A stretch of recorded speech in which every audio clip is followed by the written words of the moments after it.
आज म छोरीको कपाल काट्न जान लागेको, सबैजनाले छोरी कपाल त बिगार्दिनु भयो आफूले काटेर भनेर आज पार्लरमै गएर काट्नु पर्यो भनेर अपोइन्टमेन्ट लिएर जान लागेको फेरि घर अगाडिको सिङ्गो छ हेर्नु राम खुल्दैन भने छोरी फेरि कति बाठी के गएर दबाई हालिन्। मलाई सबै कुरा थाहा भइसक्यो, फेरि पेशेन्स लेभल पनि कति हेर्नु न, त्यो हरियो नबल्दासम्म बसिरहने के। मलाई एक फ्लाइङ किस खाइन् अनि मम्मीलाई चुप्पा खाइसकेपछि पापा आउनुहुन्छ फटाफट हिँड भनेको त खुसी भएर हेर त दुगुरेर ओहो सानो मान्छे कति दुगुरे भने होला, उनको दुगुराई भनेको मेरो 2 पाइला हो फेरि। अनि त्यसपछि हामी स्टेसन आयौँ, कको हेर न थाकेर फेरि कहाँ बस्ने भन्ने पनि थाहा भइसक्यो। चारलाई सबै थाके ठ्याक्क सिग्नल आएपछि ग्रिन बलेसी मात्र हिँड्नुपर्छ भन्ने पनि थाहा छ, खुरेर बस्छिन् होइन, अझै त्यहाँ दबाउँछिन्। अनि हामी ट्रेनभित्र छिरेको त पापाले म त अगाडि छु भन्नुभएको थियो, अगाडि म त ठ्याक्कै चढ्ने ठाउँमा जहिले पनि त्यही होला भनेर हेरेको त पापा त सुन्नुहुन्न आमा। अनि हेरेको त पापा त उताको अगाडि पो हैछ त, अब त्यसलाई पछाडि भन्ने कि अगाडि भन्ने है, म त सही दुवैतिर अगाडि भन्छु हुन त पुच्छ रो ट्रेन गएन तै पनि के कस्तो मिसअन्डरस्ट्यान्डिङ भएछ कि। अनि उहाँ कुना बस्नु भएछ, अब उसलाई चाहिँ पापा थिम भेटाइदिनु पर्यो भनेर फेरि लिएर गएँ। ट्रेन चल्दा पनि हिँड्नु पर्यो रे भनेर फेरि हिँडाले होइन। बच्चाहरूको हेयर सलुन फेरि नजिक पनि नै, एकीबाट अलिकति हिँड्नु पर्ने। म त थाकेँ कि बाउसोर हिँड्दै थिएँ, टाटा तिमी जाऊ भनेको त नमान्ने फेरि आऊ अबरे। अनि सलुन आइपुगेँ हेर्नु है, यति राम्रो छ,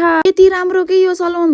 यहाँ गएर एउटा फर्म दिनु भयो, पेन हेर्नु न कस्तो क्युट होइन, त्यो फर्ममा नामसम्म फिलअप गरेँ। अनि त्यसपछि एकछिन कुरेको बेलामा छोरीलाई जिस्काउँदैछु मैले, अब तिम्रो कपाल किरी गर्ने हो, मम्मीले सधैँ बिगारिदिनु भयो, अब चाहिँ प्रोफेसनल मान्छेले काटिदिनुहुन्छ है भनेर जिस्काएँ। पापा छोरी किताब पढ्दै हुनुहुन्थ्यो त्यहाँ, के किताब रहेछ अनि हेर्नु न कस्तो राम्रो क्युट सानो त्यो सेतो छ नि, कस्तो राम्रो माछा कि मजाले राख्नु भएको माछालाई पनि, कति सेवा सुविधा हो यहाँ त माछालाई पनि हो। त्यसपछि कपाल काट्ने पालो आयो सारा च्याम्पको।